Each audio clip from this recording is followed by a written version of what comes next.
A paz do Senhor a todos aqui que estão chegando agora no nosso canal. Hoje nós vamos falar sobre algo tremendo. Vamos falar sobre a oração inteligente. Você sabia que há uma forma, uma maneira de orar a Deus e usar de inteligência para que você possa realmente ser ouvido? Você poderia me perguntar, mas Deus interpreta até minhas lágrimas. É verdade. Deus ouve até mesmo o meu gemido quando estou aflito. Também é verdade. Mas a Sagrada Escritura nos mostra personagens que realizaram esse tipo de oração. Eu confesso, eu também já fiz. E eu vou falar hoje e revelar para você. Bom, todavia, eu quero que você faça uma coisa apenas para mim.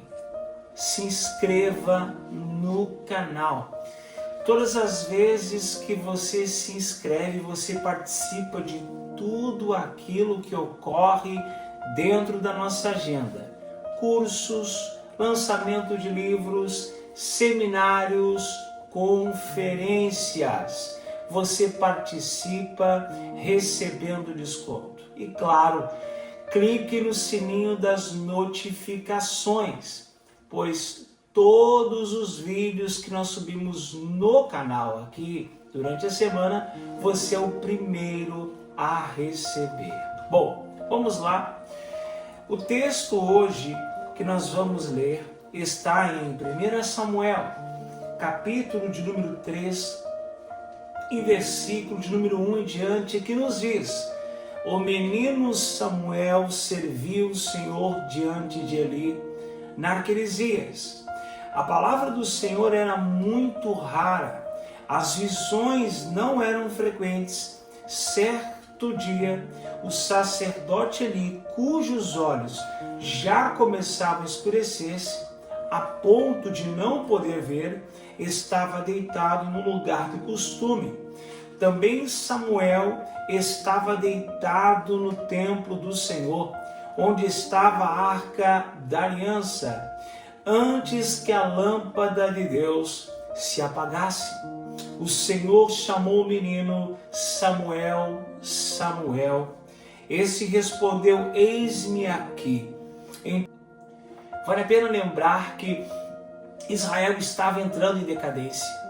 Os filhos de Eli, os filhos do sacerdote que serviu no templo, Ofni e Finéias, estavam se prostituindo.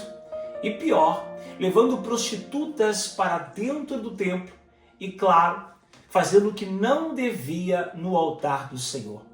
Além dessas abominações que estavam ocorrendo no templo, eles também roubavam parte do sacrifício em que as pessoas iam anualmente para sacrificar ao Senhor.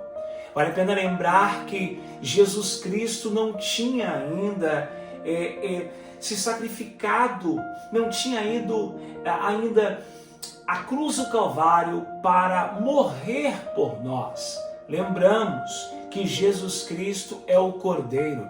Lembramos que o sacrifício de Jesus Cristo é o Cordeiro vivo que Deus enviou do céu. Mas naquela época, naquele tempo, as pessoas sacrificavam como animais, cordeiro, um bezerro novo, e as pessoas que não tinham dinheiro suficiente para comprar tal animal, eram pombinhas rolas. É isso mesmo, pombas. E claro, todos iam uma vez no ano para sacrificar. O povo estava em plena decadência. Por quê?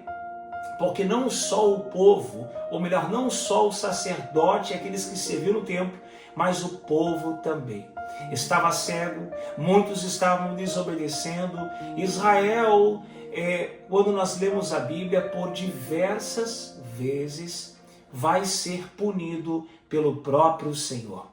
Deus mesmo se encarrega de castigar o povo de Israel porque estavam desobedecendo a Deus. E pior, sacrificando no lugar que era o sacrifício para Deus, sacrificando a outros deuses estranhos. Então tudo o que acontece hoje é sombra do que acontecia no passado.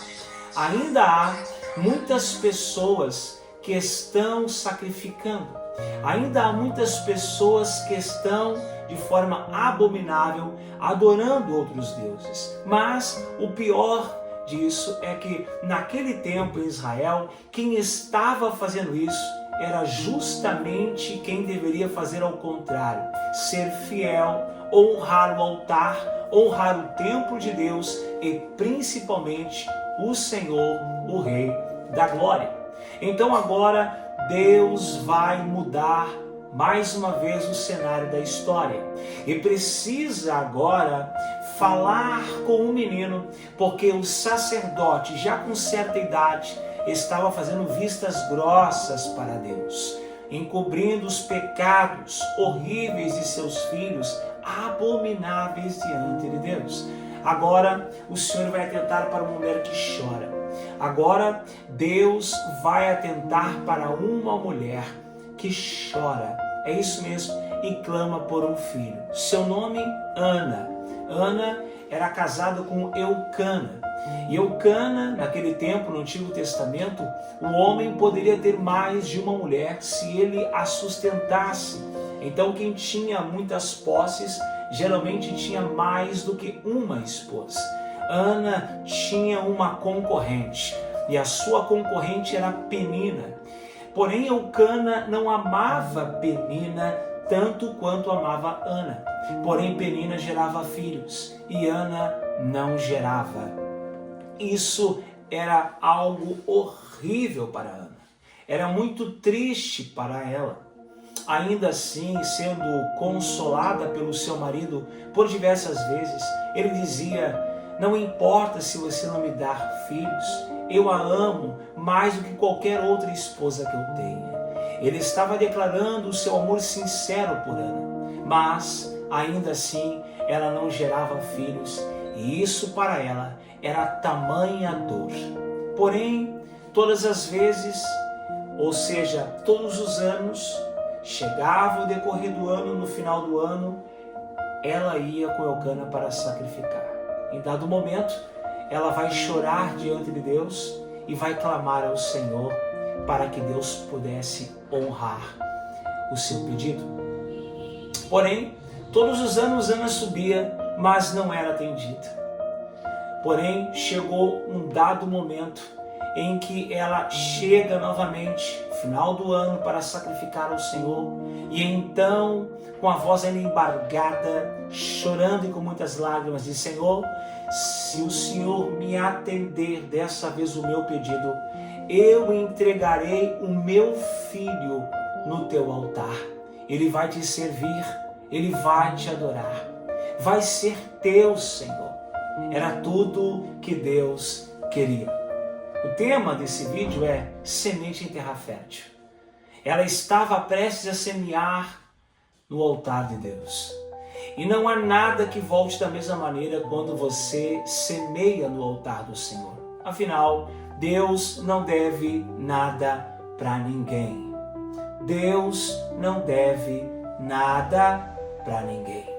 Tudo aquilo que você chegar diante de Deus, por mais pouco que seja, Ele vai multiplicar. E foi o que aconteceu com Ana. Ele não só apenas atendeu o pedido dela, como devolveu para Israel um homem pelo qual foi sacerdote, profeta e juiz. Ele mudou o cenário de Israel, mudou a história, quando este ainda menino parou para ouvir a Deus. E aqui está o centro e cerne desta mensagem que nós estamos passando para você. A oração inteligente não é você falar. A oração inteligente é você buscar sensibilidade no Espírito Santo de Deus para ouvir a sua voz. Foi isso que Samuel fez. Ele ouviu o Senhor. Quando ele disse: fala, Senhor, que o teu servo ouve, todos os seus sentidos pararam.